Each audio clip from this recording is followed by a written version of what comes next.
నమస్తే రమగారు. నమస్తే జయ. రమగారు, వరలక్ష్మి వ్రతం శ్రావణ మాసం అనగానే మనందరం కూడా వేచి చూసేది వరలక్ష్మి వ్రతం కోసం. మరి ఆ రోజు యొక్క విశిష్టత, విధి విధానాలు ఎప్పుడూ చెప్పుకుంటూనే ఉంటాం. మీ మొదటి డైలాగ్ అదే. మరొకసారి మాట్లాడుకుందామండి. ఏటా చేటా చేసేది, ఎప్పుడు ఎప్పుడు చెప్పుకునేది. అయినా ప్రతిసారి ఏదో ఎక్సైట్మెంట్, కొత్తదనం అలా ఉంటూ ఉంటుంది. శ్రావణంలో 2వ శుక్రవారాన్ని వరలక్ష్మి వ్రతంగా చేసుకుంటాం. అయితే ఇది ఆనవాయితీ ఉంది లేదు లేకుండా, ఆనవాయితీ ఉన్నవాళ్ళు అంటే ఇంట్లో ప్రతిమని పెట్టి, అమ్మవారి ప్రతిమని తయారు చేసుకుని కలశం పెట్టి అమ్మవారిని బాగా అలంకరించి 16 కొడుములు వాయనం ఇచ్చి ఇంతమంది ముత్తైదువులను పెట్టి లెక్కగా చేసుకునే వాళ్ళు చక్కగా చేసుకుంటారు. వాళ్ళ ఇంట్లో ఎలా అలవాటు ఉందో అలా ఇక ఆ రకంగా వెళ్ళిపోతారు. 16 కొడుములు వాయనం మీ ఇంట్లో కూడా ఉన్నట్టుంది. బూర్లు వాయనాలు ఉన్నాయి మీకు? లేదు రమగారు, లేవు. కొంతమంది పూజ చేసుకుంటాం మేమంతే తప్ప వాయినాలు వాయనాలు ఇస్తారు. అక్కడి నుంచి ఏం చేస్తాము, శనగలు నానబెట్టి శనగలు వాయనం ఇవ్వాలి. ఈ శ్రావణ మాసము శనగలు కాంబినేషన్. శ్రావణంలో వచ్చే మంగళవారం నోములు, శుక్రవారం నోములు అన్నిటికీ శనగల వాయనమే. ఈ మన లక్ష్మీదేవికి అని, శుక్రుడికి ప్రీతని, ఇట్లా రకరకాలుగా చెప్తారు. ఇన్ని రకాలకి కలిపి మొత్తానికి శ్రావణము శనగలు కాంబినేషన్లో నడుస్తూ ఉంటాయి.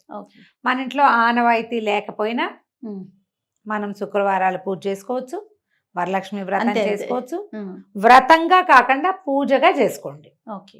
కలశం పెట్టకపోతే అమ్మవారిది చిన్న ప్రతిమ కానీ, ఫోటో కానీ, కూర్చున్న లక్ష్మీదేవి ఇట వరాలు ఇస్తున్నట్టుగా చేతి నుంచి ధనవర్షం కురిసేది అలా కనపడుతుంది కదా, అట్లాంటి ఒక పటం ఏదైనా పెట్టుకోండి.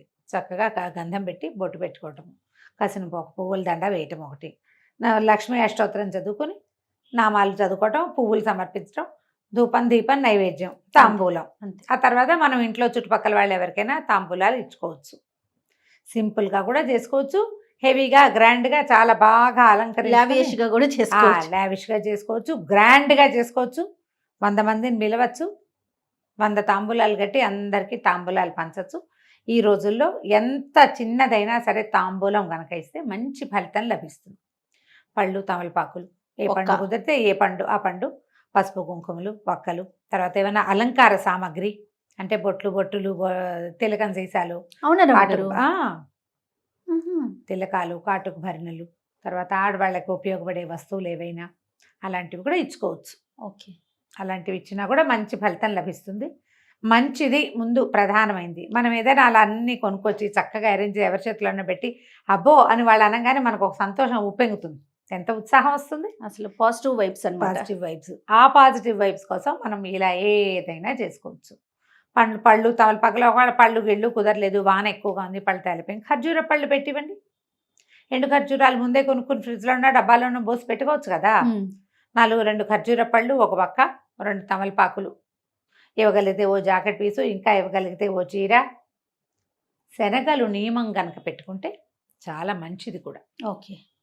శనగలు నానపోసుకోవటం, గురువారం సాయంత్రం పోసేసామనుకోండి, శుక్రవారం తెల్లగారుగానే వడేసేస్తే, నానబోసిన శనగలను వడేసామనుకో నీళ్ళన్నీ కారిపోతే ఆరిపోతాయి, సన్న రవ మలక వస్తుంది.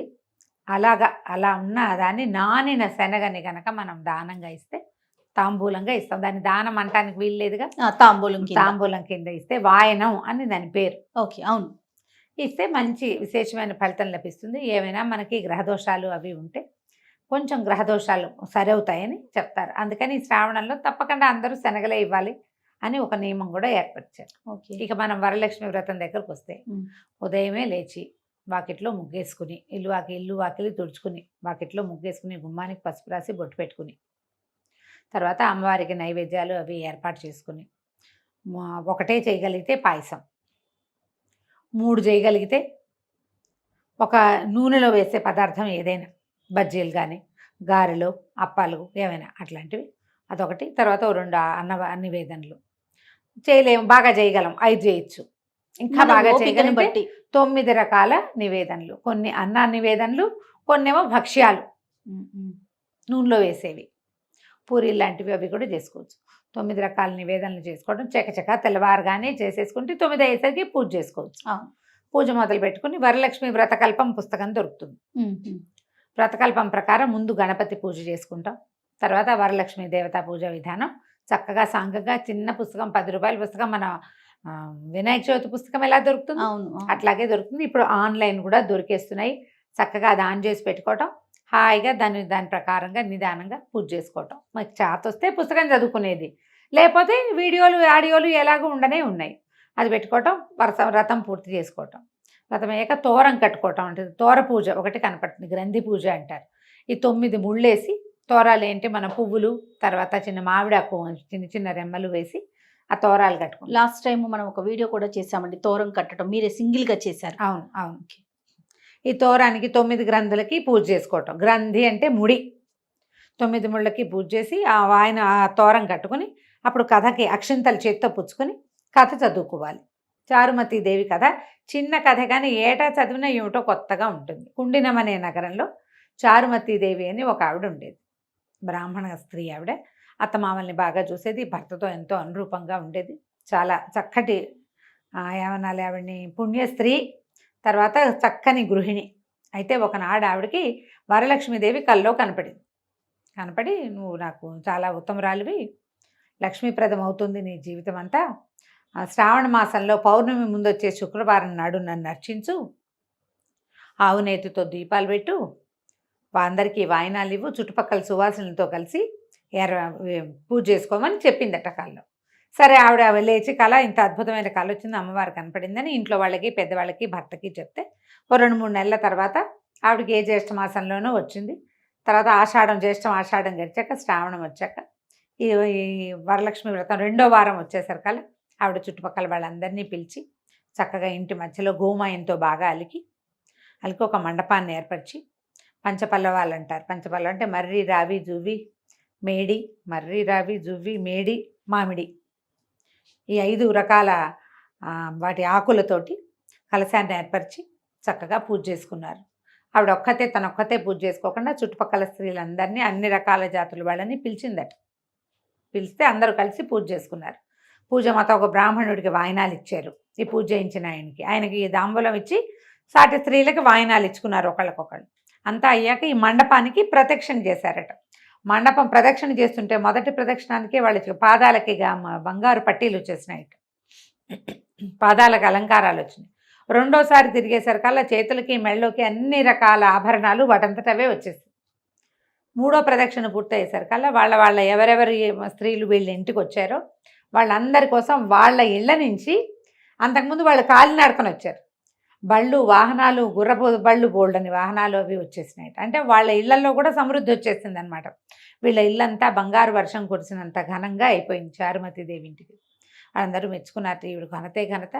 అట్లాంటి అవకాశం ఎందుకు వచ్చిందంటే ఉత్తమ స్త్రీగా ఉండటం అంతే. ఆడవాళ్ళ ఇంట్లో చక్కగా శుభ్రంగా పనిచేసుకోవాలి, ఇల్లు శుభ్రంగా ఉంచాలి, పెద్దవాళ్ళని గౌరవించాలి, భర్తని గౌరవించాలి, ఇంట్లో ఉండే పూజా విధానాన్ని ఆచరించాలి. దానికోసమే చెప్తారు, ఇవన్నీ ఆచరించిన వాడికి లక్ష్మి వస్తుంది. సంపద, అబండెన్స్ అంటే ఏం కావాలంటే అది రావాలంటే మీరు ఎలా ఉండాలో అలా ఉండాలని చెప్తుంది కదా. కరెక్ట్ అండి. మీకు గృహిణిగా మీ బాధ్యతలు పూర్తిగా మీరు చేయండి, మీకు రావాల్సింది తప్పకుండా వస్తుంది, అదే వస్తుంది, కావాల్సింది కూడా వస్తుంది.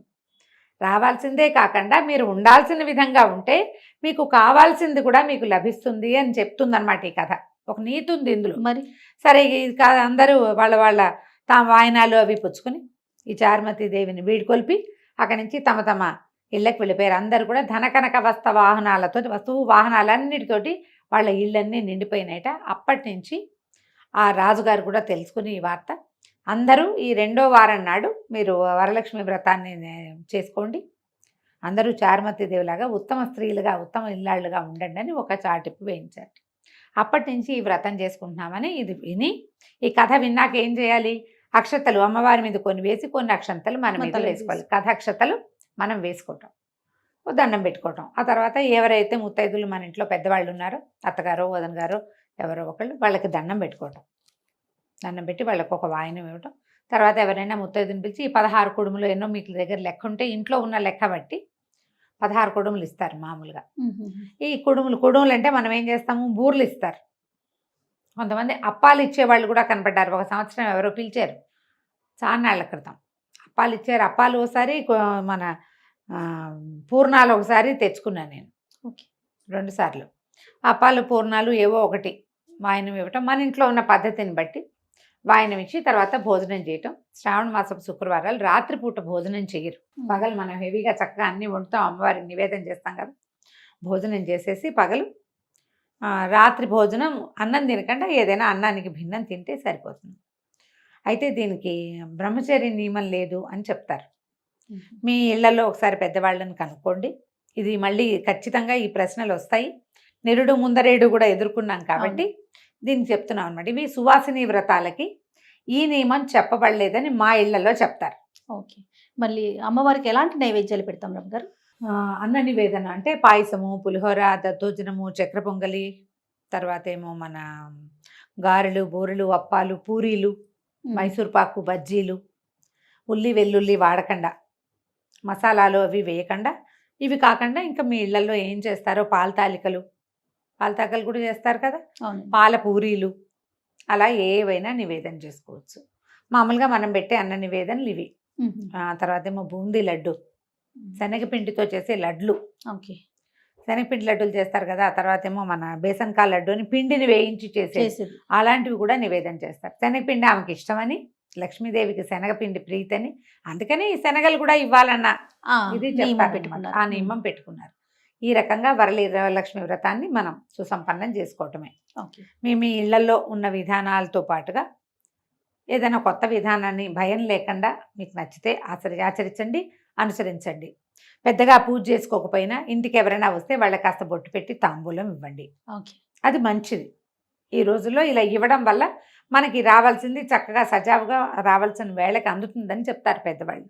ఇచ్చుకుంటే మంచిదే కదమ్మా. అధికస్య అధికం ఫలం, దానికి లెక్క లేదు. అంతమందికే ఇన్నే కాదు, మన ఇంట్లో ఉండే పళ్ళన్నీ అరటి పళ్ళన్నీ అయిపోయినాయి, 2 ఖర్జూరాలైనా బొట్టు పెట్టి ఇవ్వండి. ఘనతగా ఇవ్వగలిగితే మంచిదే, లేకపోయినా ఇలాగైనా ఏ పళ్ళు లేవు, ఒట్టిగా బొట్టు పెట్టండి. శుక్రవారం ఇంటికి వచ్చిన వాళ్ళకి బొట్టు పెట్టకుండా ముత్తైదుని పంపించకూడదు. తర్వాత రూపు కూడా కట్టుకుంటారు కదా రమ్మగారు, ఆచారాన్ని బట్టి. అదేంటంటే ఆచారమే కాదు జయ, బంగారం కొనుక్కునేందుకు ఒక విధానం. అది వరలక్ష్మి వ్రతానికి కొత్త రూపు కొనుక్కుంటాం అంటే 1 గ్రామో 2 గ్రామ్సో పెడతారా. ఈ సంవత్సరం 1 గ్రామ్ బంగారం కొనుక్కున్నట్టే కదా. బంగారం కొనుక్కున్నాం, ఆ రూపుకే పూజ చేసుకుంటాము. ఆ రూపుని తీసి మెళ్ళో కట్టుకోవచ్చు. రూపుని కట్టుకుంటారు. ఒకవేళ అలా చెయ్యరు, ఏదో వస్తువు కొంటారు, ఆ వస్తువుని అమ్మవారి మెళ్ళో వేయండి, మనం అలంకారం అమ్మవారి దగ్గర పెట్టండి, అమ్మవారికే అలంకరించండి, కలశానికి అలంకరించవచ్చు. మన మామూలుగా పూజా విధానం ఏముందో అక్కడ ఆ దేవుడి దగ్గర అట్లా పెట్టేసుకుంటే సరిపోతుంది. పూజించిన తర్వాత వస్తువు తీసి మెళ్ళో పెట్టుకోవచ్చు. బంగారం కొనుక్కోవడానికి ఇది ఒక పాయింట్. అయితే ఏంటంటే ఒకళ్ళు అడిగారు నన్ను, ఉండండి ఆ పాయింట్ కూడా చెప్తాను. లక్ష్మీ రూపులు కొనుక్కుంటాం కదండి, పూజ చేసుకుంటాం, అవి చెరిపించచ్చా? బంగారమే కదమ్మా. అదే కదా, బంగారం అనే కొనుక్కున్నాము, ప్రతిమ విశేషం ఉంది కాబట్టి అందులో ఈరోజు పూజ చేసావు, మెళ్ళో కట్టుకో, తర్వాత దాన్ని తీసి పక్క పెట్టుకుంటారు. ఎట్లాగా ఎన్ని రూపాయలు వేసుకుంటారు, ఏటా కొంటారు కదా. మొత్తం ఆవిడెవరో చెప్పారు, మొత్తం 15 రూపాయలు 18 రూపాయలు ఉన్నాయట, అవన్నీ కలిపి ఇప్పుడు దండలు ఇలా వేసుకుంటున్నాం కదా మనం, అలా చేయించుకున్నారట. సరే చేయించుకోండి, సంతోషం. లేకపోతే ఏ వస్తువో చేయించుకునేటప్పుడు ఈ రూపాయలన్నీ వేసి చేసేసుకోవచ్చు, అంత భయపడక్కర్లేదు. మా అత్తగారు పనికిరాదన్నారండి, నేనేం చేయను.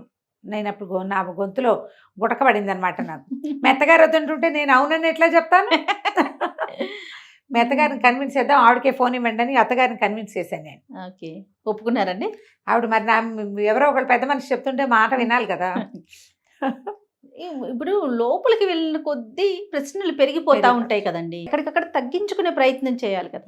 భక్తి చేయించుకున్నాం, అయిపోయింది, దాన్ని మనం మనకే వాడుకుంటాం కదా. అదే బంగారు వస్తువుపై ఎప్పుడైనా బంగారము పూజనీయమైన లోహమే కదా.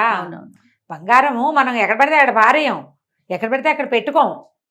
ధరించే వస్తువు శ్రద్ధగా, ఆసక్తిగా, ప్రేమగా, భక్తిగా, బోళ్ళని భయంగా, బోళ్ళని ఉంటాయి భావాలు దాంతో.